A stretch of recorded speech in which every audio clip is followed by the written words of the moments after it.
Sir ఇప్పుడు పెళ్లి చేసుకునేటప్పుడు డేట్ ఆఫ్ బర్త్‌లు చూసి పెళ్లి డేట్ పెట్టుకొని చేసుకోవడం బెటరా?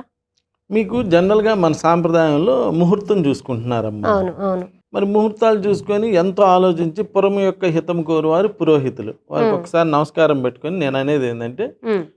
ఆ పురం బాగుండాలని చెప్పి చాలా ఆలోచించి వీళ్ళ గణాలు అన్నీ చెక్ చేసి, అన్నీ చేసి వివాహాలు చేస్తున్నారు. అవును. అయినా డిస్టర్బ్ అవుతున్నాయిగా చాలా వరకి. హ్మ్. అంత జాగ్రత్తగా చూసినా ఎందుకు డిస్టర్బ్ అవుతున్నాయి అంటే, ముహూర్తం కావాల్సిందే కాదంటలేదు.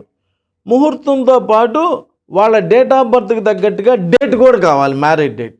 Okay. Marriage date is the second date of birth. హ్మ్. హ్మ్. ఫస్ట్ డేట్ ఆఫ్ బర్త్ బాగున్నా బాగుపడి చాలామంది నీకు చెబుతుంటారు చూడు, పెళ్ళైన కాంచి భలే కలిసి వచ్చిందని. అవును. పెళ్ళైన కాంచి అదేందో కానీ మా వ్యాపారం అంతా దెబ్బతిని పాడైపోయాం అంటారు. హ్మ్.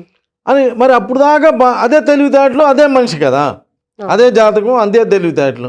మరి పెళ్లి దగ్గర నుంచే ఇలా డైవర్షన్ ఎందుకు ఇస్తుందంటే, హ్మ్. Marriage date is the second date of birth. Okay. Marriage date బాగా ఉంటే అద్భుతమైనటువంటి రిజల్ట్స్ ఇస్తుంది. అట్లా అని చెప్పి న్యూమరాలజిస్ట్ దగ్గరికి వచ్చి డేట్ పెట్టించుకోకూడదు, పెళ్లి ముహూర్తం పెళ్లి పెట్టించడం. ముహూర్తం పెట్టించుకోకూడదు. హ్మ్. పంతులు గారిని అడిగి వీళ్ళిద్దరు డేట్ ఆఫ్ బర్త్లకు తగ్గట్టుగా ఏ ముహూర్తాలు బాగున్నాయో ఒక 4-5 ముహూర్తాలు తీసుకోవాలి. హ్మ్. తీసుకొని అప్పుడు న్యూమరాలజిస్ట్ దగ్గరికి వచ్చి, ఏమండి మా పంతులు గారు ఈ 4 ముహూర్తాలు ఇచ్చారు, వీటిలో ఏ ముహూర్తం బాగుంది అని చెప్పి చూపించుకున్నప్పుడు ఆ 4టిలో వీళ్ళ డేట్ ఆఫ్ బర్త్కి అమ్మాయి డేట్ ఆఫ్ బర్త్కి మ్యాచింగ్ ఉండాలి. హుహు. హ్మ్. వీళ్ళిద్దరికి ఫ్రెండ్లీ నంబర్స్ ఉంటాయి. హ్మ్. అట్లా అని చెప్పి ఒక అబ్బాయి డేట్ ఆఫ్ బర్త్ ప్రకారం నంబర్ ఇవ్వకూడదు, అలా పని అమ్మాయి నంబర్ ప్రకారం నంబర్ ఇవ్వకూడదు. ఇద్దరు కదా భార్యాభర్తలు అంటే. ఇంతవరకు నువ్వు పెళ్లి కార్డులు అన్నీ చూసావో లేదో, హ్మ్. ఒక అబ్బాయి పేరు వేసి ఈయనకి వివాహం అని ఇంతవరకు వేయలా, ఒక అమ్మాయి పేరు వేసి కూడా వివాహం అని వేయలా. ఇద్దరు పేర్లు ఉంటేనే వివాహం కదా, ఇద్దరు అమ్మాయి అబ్బాయి ఉంటేనే. ఇద్దరు డేట్ ఆఫ్ బర్త్లను చెక్ చేసుకొని ఇద్దరికి అదే డేట్ ఆఫ్ బర్త్లో చేయాలని లేదు, అనుకూలమైనటువంటి డేట్ ఆఫ్ బర్త్ ఏదైతే ఉంటుందో ఆ డేట్ ఆఫ్ బర్త్లో కనుక వివాహం చేస్తే 100% చాలా బాగా సక్సెస్ అవుతున్నాయి. హ్మ్. అట్లా అని చెప్పి ఎంత మంచి జంటకైనా, ఎంత మంచి ఫ్యామిలీస్కైనా, అంటే అబ్బాయి ఫ్యామిలీ చాలా మంచిది, అమ్మాయి ఫ్యామిలీ చాలా మంచిది, అబ్బాయి అమ్మాయి కూడా చాలా మంచోళ్ళు, 30 ఏళ్ళు దాకా మంచోళ్ళు అయితేనే కదా నీకు పిల్లలు ఇచ్చేది. హ్మ్. ఈ అవును. అబ్బాయి మంచి అబ్బాయి అని చెక్ చేసుకొని కదా ఇచ్చేది, ఈ అవును. అమ్మాయి మంచి అమ్మాయి అని కదా వాళ్ళు చేసుకోబోయేది. హ్మ్. మరి అంత బాగా ఉన్నవాళ్ళు పెళ్ళి అవ్వగానే చెడ్డోళ్ళు అయిపోరుగా. హ్మ్. మరి అవును. ఎందుకు చెడ్డోళ్ళు అవుతున్నారంటే ఆ మ్యాచింగ్ కుదరటం లేదు, ఆ మ్యారేజ్ వాళ్ళ యొక్క డేట్ ఆఫ్ బర్త్లు కుదరటం లేదు, లేదా వాళ్ళకి చేసినటువంటి వివాహం కుదరటం లేదు. హ్మ్. కుదరకపోవడం వల్ల చెడ్డోళ్ళు అవుతున్నారు. కానీ ప్రతి మనిషికి కొంతమందికి మంచోడు, కొంతమంది చెడ్డోడు. మీకు అవును. తెలుసు దావుద్ ఇబ్రాహింకి కూడా ఫాలోవర్స్ ఉంటారు. అవును. ఉంటేనే కదా వాళ్ళు నడపగలిగేది సంస్థ ఏదైనా, హ్మ్. ఏదైనా పాజిటివ్ కానీ నెగిటివ్ కానీ. సో ఇక్కడ వీళ్ళకి డేట్ ఆఫ్ బర్త్ రెండు చూసుకొని ఫ్రెండ్లీ నెంబర్లలో మ్యారేజెస్ చేస్తే నెక్స్ట్ పిల్లలు పుట్టడం దగ్గర నుంచి అన్నీ బాగుంటాయి. ఇంకో చిన్న విషయం తెలుసా, హ్మ్. ఒక్కొక్క డేట్ ఆఫ్ బర్త్లో మ్యారేజ్ అయితే 7లో మ్యారేజ్ అయితే 7 డేట్ ఆఫ్ బర్త్లో కానీ 7 డెస్టినీలో కానీ పెళ్ళిళ్ళు అయితే ఎక్కువ మంది అమ్మాయిలు పుడతారు. హుహు. ఓకే. 2లో కూడా 2, 1, 7. 2 అంటే స్త్రీ గ్రహం. హుహు. ఇప్పుడు మనకి 9 గ్రహాల్లో సూర్యుడు అంటే మగ గ్రహం, అలానే చంద్రుడు అంటే ఆడగ్రహం 2 చంద్రుడు అంటే, అలానే గురువు అంటే మగ గ్రహం 3, హ్మ్. అలానే రాహు అంటే మగ గ్రహం. ఇలా 9 గ్రహాల్లో కొన్ని మగ గ్రహాలు, కొన్ని ఆడ గ్రహాలు ఉంటాయి. వీటిలో పర్టికులర్గా 7వ తారీఖు పెళ్ళిళ్ళు చేసుకున్నటువంటి వాళ్ళకి, హ్మ్. లేదా 25 లేదా 16వ తారీఖు పెళ్ళిళ్ళు చేసుకున్నటువంటి వాళ్ళకి ఎక్కువగా ఆడపిల్లలు పుడుతున్నారు. ఓకే. అలా పుట్టి డిస్టర్బ్ కూడా అవుతున్నారు కొంతమంది. 16వ తారీఖు పెళ్లి చేస్తున్నాను 1 + 6 7. కొంతమంది అందరూ ఆడపిల్లలేనా అని గొడవ పడుతూ ఉంటారు. అవును. అమ్మాయి ఏం చేసింది పాపం, పెళ్లి ముహూర్తం చేసిన వాళ్ళు వాళ్ళు చేశారు, దానికి అమ్మాయి రీజన్ కాదు కదా. అయినప్పటికీ ఇలా గొడవలు పడి డిస్టర్బ్ అవుతుంటారు.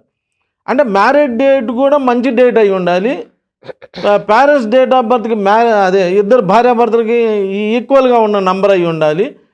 వాటిలో కూడా నెగిటివ్ నెంబర్ అవ్వకుండా ఉండాలి. హ్మ్. 18వ తారీఖు ఒక అద్భుతమైన ముహూర్తం అండి. ఈ అమ్మాయికి అబ్బాయికి బాగా కలిసింది, ఈ ముహూర్తంలో పెళ్లి చేశారంటే సూపర్గా ఉండిద్ది అని చెప్పారనుకో, హ్మ్. సరే చేస్తాం. చేసినాక 18వ తారీఖు వాళ్ళు ఎప్పుడు తనుకుండానే ఉంటారు. అట్టని చెప్పి బయటకు వచ్చి, ఏమండి మా ఆవిడ నేను తనుకున్నామండి ఇప్పుడు అని చెప్పి చెబుతారా అందరూ? ప్రతి ఇంట్లో ఒక సమస్య ఉండిద్ది. బయటకు వచ్చి నవ్వుతాను ఉంటాడు, కానీ ఎవడు చెప్పుకోడుగా. ఎందుకు చెప్పుకుంటారు? ఏమండి ఇట్లా మాకు గొడవ అయిందండి అని చెప్పి వచ్చి బయటకు వచ్చి టీవీలో చెబుతాడా? చెప్పరు కదా. కానీ అలా సమస్యలు క్రియేట్ అవుతాయి. ఆ సమస్యలు పెరిగి పెరిగి పెరిగి వాళ్ళ యొక్క ఫ్యామిలీ మీద డిస్టర్బెన్స్ పడుతూ ఉంటుంది.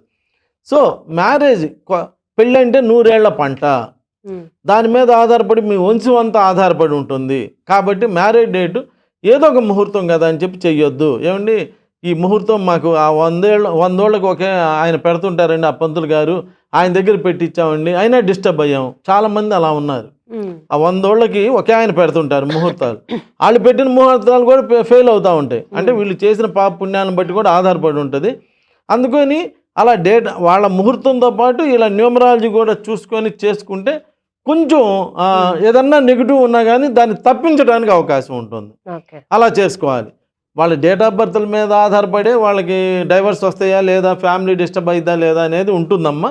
ఉమ్, దానికి అట్లా ఉన్నప్పుడు ఇది ఆటోమేటిక్గా ఈ మ్యారేజ్ డేట్ కూడా నెగిటివ్లో పెడతారు. ఉమ్, ఉమ్, అలా కూడా డిస్టర్బెన్స్ వస్తుంది. కొంతమంది చెబుతుంటారు ఈ ముహూర్తం 100 ఏళ్ళకి ఒకసారి ఈ దేవుడికి పెట్టిన ముహూర్తం, మళ్ళీ ఆ దేవుడు పెట్టిన ముహూర్తం వాళ్ళు కూడా డిస్టర్బ్ అవుతూ ఉంటారు. ఎందుకంటే దేవుడు కూడా డిస్టర్బ్ అయిన వాళ్ళు చాలామంది ఉన్నారు కదా. ఉమ్, అందుకని అన్ని జాగ్రత్తలు తీసుకోవాలి. అన్ని జాగ్రత్తలు తీసుకోవడం వల్ల ఒక 100% బాగుంటారని కాదు, కొంచెం అనుకూలంగా ఉంటుంది జీవితం. అలా మంచి డేట్లు, మంచి డేట్ ఆఫ్ బర్త్కి తగ్గ డేట్లు తీసుకుంటే కొంచెం అనుకూలంగా జీవితం నడిచిపోవడానికి కొన్ని ఉంటాయి. మ్యారేజెస్ ఈ ఇంట్లో ఎంత డిస్టర్బెన్స్ ఉన్నా కానీ విడిపోకుండా అలా లాక్కొస్తూ ఉంటారు. అవును. మన పాత రోజులు అదే కదా చెప్పేది. అవును. అలా లాక్కొస్తున్నారంటే ముహూర్త బలం అంటారు దాన్ని. ఉమ్. ఆ ముహూర్తం బలమైందైతే అలా మనకి పాజిటివ్ జరుగుతూ ఉంటుంది. నమస్కారం. నమస్కారం సార్.